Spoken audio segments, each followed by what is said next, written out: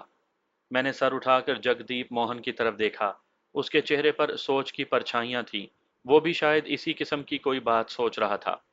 میرے لیے بڑی الجھن پیدا ہو گئی ہے، جگدیپ موہن کہنے لگا۔ اگر انیل پرکاش نے اس صدمے کا مستقل اثر لے لیا تو ہندوستان ایک بہترین فنکار سے محروم ہو جائے گا اور میں لاکھوں کی آمدنی سے محروم ہو جاؤں گا۔ ہاں، یہ بات تو ہے، میں نے تائیدی انداز میں سر ہلا کر اسے دیکھا۔ اس کے فون کی گھنٹی پھر ایک بار بج اٹھی، جس کا نمبر براہ راست تھا، اور یہ نمبر وہ خاص لوگوں کو دیتا تھا۔ ہر خاص و عام کے پاس یہ نمبر نہیں تھا۔ اس نے فون رسیو کر لیا۔ مجھے احساس ندامت ہونے لگی کہ اس کا قیمتی وقت میری وجہ سے ضائع ہو رہا تھا، لیکن اس مرتبہ چند رسمی باتیں کر کے میں جلد ہی فارغ ہو گیا تھا۔ اچھا، آپ اگر انیل پرکاش سے ملاقات کا انتظام نہیں کر سکتے تو کوئی بات نہیں، میں نے کہا۔ میں دوبارہ اپنے طور پر کوشش کروں گا۔ مسٹر دیوا کمار، اس نے اپنی ایک انگلی چٹکاتے ہوئے کہا، یہ انیل پرکاش کی مرضی پر منحصر ہے۔ میں کوشش کر کے دیکھتا ہوں۔ مجھے امید ہے کہ وہ میری بات رد نہیں کرے گا، اور نہ ہی اسے کرنی چاہیے۔ اس نے کبھی میری کوئی بات رد نہیں کی۔ میں نے اس کی بات پر کوئی تبصرہ نہیں کیا، خاموشی سے دیکھتا رہا۔ شاید آپ کی ملاقات اس حق میں سود مند ہو، اس نے قدرے تامل کے بعد کہا۔ اچانک اس کی میز پر ایک انٹرکام بج اٹھا۔ جگدیپ موہن کے چہرے پر کبیدگی پھیل گئی اور اس نے بٹن دبا کر چیختے ہوئے کہا، میں نے کہا ہے کہ مجھے ڈسٹرب نہ کیا جائے رجنی، آخر تم… دوسرے فون کا ریسیور اس کے کانوں کے ساتھ چپکا ہوا تھا، بات کیے بغیر وہ چپ ہو گیا۔ کچھ سننے کے بعد وہ ریسیور رکھ کر اٹھ کھڑا ہوا۔ مسٹر دیوا کمار، وہ معذرت خواہانہ انداز سے بولا، میں ابھی آتا ہوں۔ اتنا کہہ کر وہ کمرے سے باہر نکل گیا۔ جانے اس کی سیکٹری نے اس سے کیا بات کہی تھی جو وہ میرے سامنے گفتگو نہیں کرنا چاہتا تھا۔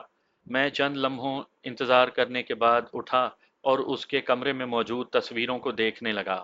واپس مڑتے ہوئے جگدیپ موہن کی میز کے نیچے گھٹنوں کے قریب ایک سفید بٹن دکھائی دیا۔ اس قسم کا بٹن میرے لیے نیا نہیں تھا۔ ایک بدماش گھٹنے سے ایسا بٹن دبا کر اپنے ساتھیوں کی مدد طلب کیا کرتا تھا۔ ایک اور گرگا ایسے ہی بٹن کو فولادی دروازہ مقفل کرنے کے لیے استعمال کرتا تھا۔ یہاں یہ بٹن دیکھ کر مجھے تعجب ہوا کہ جگدیپ موہن جیسی معزز ہستی بٹن کو کس لیے استعمال کرتی ہے۔ اپنی تجسس پسند طبیعت سے مجبور ہو کر میں نے آگے بڑھ کر بٹن دبا دیا۔ بٹن دبتے ہی اس ٹیلی فون کی گھنٹی بجنے لگی جس پر جگموہن لاکھوں کے سودے کرتا تھا۔ میں اچھل کر اپنی سیٹ پر جا بیٹھا۔ میں نہیں چاہتا تھا کہ جگدیپ موہن اس بات سے واقف ہو جائے کہ یہ میری شرارت تھی۔ جگدیپ موہن تیزی سے اندر آیا۔ میں سکون سے بیٹھا ہوا تھا۔ اس نے ہاتھ بڑھا کر ریسیور اٹھایا، ہیلو ہیلو کر کے رکھ دیا۔ فون پر تو کوئی نہیں ہے، اس نے میری طرف دیکھتے ہوئے الجھ کر کہا۔ میں اسی اثنا میں معاملے کی تہہ کو پہنچ چکا تھا۔ اس فون کو ملاقات کے وقت کے دوران ٹنٹنانا اور اٹھنے کی بری عادت تھی۔ جب اس کے پاس کوئی ملاقاتی بیٹھا ہوتا تھا تاکہ فون پر لاکھوں اور کروڑوں کی باتیں کر کے وہ اپنے ملاقاتی کو مروب اور متاثر کر سکے، اس سے جگدیپ سہنا کو اس موضوع کے متعلق سوچنے کی کافی مہلت مل جاتی تھی جس ملاقاتی سے وہ بات کر رہا ہوتا ہو۔ ممکن ہے اس شخص نے فون کیا ہو جس سے تھوڑی دیر پہلے بات ہوئی تھی، میں نے کہا۔ اس نے شاید کسی وجہ سے سلسلہ منقطع کر دیا ہو۔ اس نے چند لمحے سوچا مگر کسی فیصلے پر نہ پہنچ سکا۔ اس کے چہرے پر سنجیدگی چھا گئی تھی۔ وہ دل میں حیران تھا کہ یہ گھنٹی کیسے بجی۔ چند لمحوں کے بعد اس کی مخصوص مسکراہٹ لوٹ آئی۔ آپ مسٹر انیل پرکاش سے ملاقات کرنا چاہتے ہیں نا؟ اس نے کہا۔ ہاں، میرے لیے یہ خوشی اور اعزاز کی بات ہوگی، میں نے خوش دلی سے کہا۔ اچھا۔ اس نے لمحے کے لیے سوچا اور پھر پوچھا، کون سا وقت موزوں رہے گا؟ 4 بجے کے بعد، کیونکہ 3 بجے مجھے کسی اور سے ملنا ہے۔ ٹھیک ہے، جگدیپ موہن نے اس بات میں سر ہلایا۔ 4 بجے کے بعد آپ اس سے مل لیں، وہ آپ سے ملاقات کے لیے آمادہ ہے۔ بہت بہت شکریہ۔ میں نے کھڑے ہو کر اسے گرم جوشی سے ہاتھ ملایا، پھر میں اس سے رخصت ہو کر کمرے سے باہر آیا۔ میں نے استقبالیہ کے کاؤنٹر پر ماڈل گرل جیسی سیکٹری پر نظر ڈالی۔ وہ میری طرف دیکھ کر مسکرائی۔ میں نے سوچا، کیا اسے لنچ کی دعوت دوں؟ میرے پاس وقت کم تھا، ورنہ میں اس بلبل کو اپنی طرف راغب کر لیتا۔ ڈاکٹر مکرجی کے کلینک تک جانے کے لیے ٹریفک ازدحام سے نکلنا پڑتا ہے۔ میں وہاں کسی نہ کسی طرح جلد پہنچ ہی گیا، جس کی مجھے توقع نہیں تھی۔ وہ چوپائی کے قریب بلندی کے ایک مقام پر تھا، جہاں سے سمندر اور اعلیٰ رہائشی علاقہ دکھائی دیتا تھا۔ میں اس مقام پر پہلے بھی کئی بار آ چکا تھا، مگر کبھی ڈاکٹر مکرجی کے کلینک میں جانے کا اتفاق نہیں ہوا تھا۔ میں گاڑی چلاتے ہوئے اس کے بارے میں سوچتا رہا تھا۔ اس کے متعلق سننے میں آیا تھا کہ دماغی علاج کے سلسلے میں اس نے لکھنؤ فرائڈ کے قطعی مستزاد اصولوں پر عمل کر کے بے شمار مریضوں پر کامیاب تجربے کیے تھے۔ 3 بجے میں نے کار پارک کے بورڈ کے پاس کھڑی کی اور عمارت کی طرف تیزی سے چل دیا۔ بیرون دفتر میں ایک صوفہ، چند خمیدہ کرسیاں، ایک میز جس پر متعدد رسائل و جرائد بکھرے ہوئے تھے، اور ایک ڈیسک تھی جس پر ٹائپ رائٹر کی جگہ کمپیوٹر تھا۔ میں نے ریسیپشن پر جا کر اپنا تعارف کروایا تو لڑکی نے میری طرف دیکھے بغیر بدستور ٹائپ کرتے ہوئے رکھائی سے کہا، بیٹھ جاؤ۔ میں نے ڈرتے ڈرتے ایک نازک اندام اور نازک مزاج کرسی پر بیٹھ گیا۔ میرے بیٹھنے پر کرسی نے ہلکی سی صدائے احتجاج بلند کی، مگر خیر رہی کہ مجھے نیچے نہیں پٹک دیا۔ تھوڑی دیر کے بعد سیکٹری نے مجھے کہا، اندر جائیں مسٹر دیوا کمار۔ اس نے کچھ اور بھی کہا تھا لیکن میں سن نہ سکا۔ چند لمحوں میں ہی میں اتنا اکتا چکا تھا کہ وہاں سے اٹھ کر بھاگا۔ میں نے دروازے کے ہینڈل پر ہاتھ رکھا ہی تھا کہ پیچھے سے ایک سرد کرخت آواز سنائی دی، ابھی نہیں۔ میں نے کہا، پلیز 1 منٹ، مگر میں یہ بات بھی انسنی کر کے دروازہ کھول چکا تھا۔ دروازہ کھولتے ہی جو میں نے منظر دیکھا، اس نے مجھے بے حس و حرکت اور جامد کر کے بت بنا دیا۔ دوسری طرف کوئی بنمانس یا بھوت یا چڑیل نہیں تھی، بلکہ ایک کافر ادا جوان حسینہ جو بالکل فطری حالت میں دوسری سمت جا رہی تھی۔ اس کے بدن پر ایک تار بھی نہیں تھا۔ یہاں تک تو ٹھیک تھا، مگر خرابی یہ تھی کہ وہ میری طرف نہیں بلکہ دوسری طرف گامزن تھی۔ اس المی اور زیادتی پر میرے منہ سے نکلا کہ یہ کیا؟ صدائے احتجاج بلند ہوئی۔ اس نے یہ آواز سنی اور یک لخت رک گئی۔ پھر اس نے مڑ کر چند ثانیوں کے لیے مجھے دیکھا اور اس کے مرمری حلق سے روئی کی باریک اور مترنم آواز ابھری، جس کی مجھے سمجھ نہیں آئی۔ میں نے بلند آواز میں پوچھا، کیا مطلب؟ اس کا منہ پھر گول دائرہ بن گیا اور میرے کانوں میں آواز پڑی، اوئی، مگر میں پھر بھی اس کا مطلب نہ سمجھ سکا۔ میں ابھی مطلب سمجھنے میں مصروف تھا کہ وہ جھپاکے سے ایک اندرونی کمرے میں چلی گئی۔ یقیناً یہ لڑکی ڈاکٹر مکرجی نہیں تھی۔ وہ کمبخت تو ان صبر آزما مرحلوں میں احمقوں کی طرح منہ کھولے ایک طرف بیٹھا تماشا دیکھتا رہا۔ وہ قد میں 5 فٹ 9 انچ سے زیادہ نہیں تھا، خوشگوار گلابی چہرہ، بڑی بڑی زرد آنکھیں جو سینگوں کے بنے ہوئے فریم والی اینک میں سے جھانک رہی تھیں۔ کاغذ پیڈ اس کی آغوش میں تھا اور ہاتھ میں پینسل پکڑ رکھی تھی۔ پینسل سے پیڈ کو تھپکتے ہوئے بولا، کپڑے اتار دو۔ میں نہیں اتاروں گا، میں نے تیزی سے کہا۔ کس لیے کپڑے اتاروں؟ کیا تمہیں میری سیکٹری نے طریقہ کار نہیں بتایا؟ وہ اسپاٹ لہجے میں بولا۔ نہیں، میں نے نفی میں سر ہلایا، وہ تو کمپیوٹر پر کمپوزنگ کرتی رہی تھی۔ بہرحال کپڑے اتارنے بہت ضروری ہیں، ڈاکٹر مکرجی نے زور دے کر کہا۔ وہ کیوں؟ میں نے تکرار کے انداز میں پوچھا۔ بہتر ہے وضاحت کرو۔ میں نے پوچھا، وہ حسین عورت کون تھی جس کے تم نے کپڑے اتروا دیے تھے؟ مس شمیتا۔ اس سے تمہارا کیا مطلب؟ ڈاکٹر تلخی سے بولا۔ کپڑے اتار کر کاؤچ پر لیٹ جاؤ، طبی معائنے کے لیے یہ ضروری ہے۔ کہیں تم لوتی تو نہیں جو میرے کپڑے اتارنے پر تل گئے ہو؟ لوتی وہ کیا ہوتا ہے؟ ڈاکٹر نے سوالیہ نظروں سے گھورا۔ بتاؤ۔ یہ ایک قوم ہے جو… اچھا چھوڑو، یہ بتاؤ کہ اب کپڑے اتارنے کیوں ضروری ہیں جبکہ شمیتا چلی گئی ہے؟ میں نے کہا۔ مسٹر چانگ، اگر تم تعاون نہیں کرو گے تو یہ ملاقات کینسل کر دوں گا۔ وہ بگڑ کر بولا۔ کیا تم تندرست ہونا نہیں چاہتے؟ ڈاکٹر مکرجی، آپ کی اطلاع کے لیے عرض ہے کہ میں نہ تو چانگ ہوں نہ بیمار۔